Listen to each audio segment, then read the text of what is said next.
ഇന്ന് നമുക്കൊരു indoor plant നടാം കേട്ടോ. നല്ലൊരു ബോൺസായി ആയിട്ട് നമുക്ക് നടാൻ പറ്റുന്ന ഒരു ചെടിയാണ്. ജേഡ് പ്ലാന്റ് അതിൻ്റെ പേര്. അപ്പം എനിക്ക് നമ്മുടെ വീടിൻ്റെ അപ്പുറത്ത് ഒരു ദിവസം വൈകുന്നേരത്ത് വന്നപ്പോൾ അപ്പുറത്തെ വീട്ടിൽ ചേച്ചി പാമ്പുണ്ട് പറഞ്ഞ് വിളിച്ചു കേട്ടോ അവരുടെ വീട്ടിൽ. അപ്പം അത് നോക്കാൻ വേണ്ടി ഞാൻ അപ്പുറത്തേക്ക് പോയത് അവരുടെ വീട്ടിലേക്ക്. അപ്പം അവിടെ ഒരു കുട്ടിക്കലം കണ്ടു കേട്ടോ. ഒരു ഉപയോഗിക്കാത്തതാണ്. അപ്പം ഞാൻ ചോദിച്ചു അത് തരുമോ ചോദിച്ചു. അപ്പോൾ അവരെനിക്ക് തരുകയും ചെയ്തു കേട്ടോ. 2 എണ്ണം തന്നു. ഒന്ന് ചോദിച്ചപ്പോൾ 2 എണ്ണം തന്നു. അപ്പം ശരി, അതിലൊരു ഇൻഡോർ പ്ലാന്റ് നടാൻ വിചാരിച്ചു. ഓട്ടയൊന്നും ആക്കിയില്ല, നമുക്ക് ജസ്റ്റ് സ്പ്രേ ചെയ്യണ പോലെ വെള്ളം കൊടുത്താൽ മതിയല്ലോ വിചാരിച്ചിട്ട്.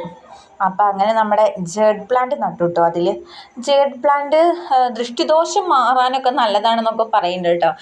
എനിക്കൊന്നും അറിയില്ല കേട്ടോ. എൻ്റെ അടുത്ത് ഇപ്പോൾ ഒരു 4-5 വർഷമായി ഞാൻ ഹാങ് ചെയ്ത് വെച്ചിരിക്കുകയായിരുന്നു കേട്ടോ. അത് ഒരു എന്താ പറയുക, ഒരു കുറ്റിച്ചെടി, അതായത് നമുക്കൊരു ബോൺസായി ചെടിയായിട്ട് തന്നെ വളർത്തിയെടുക്കാൻ പറ്റുന്ന ചെടിയാണ്. നമ്മുടെ 10 മണിച്ചെടീൻ്റെ ഇല പോലെ തന്നെയാണ്. നല്ലൊരു ഭംഗിയുള്ളൊരു പ്ലാന്റ്.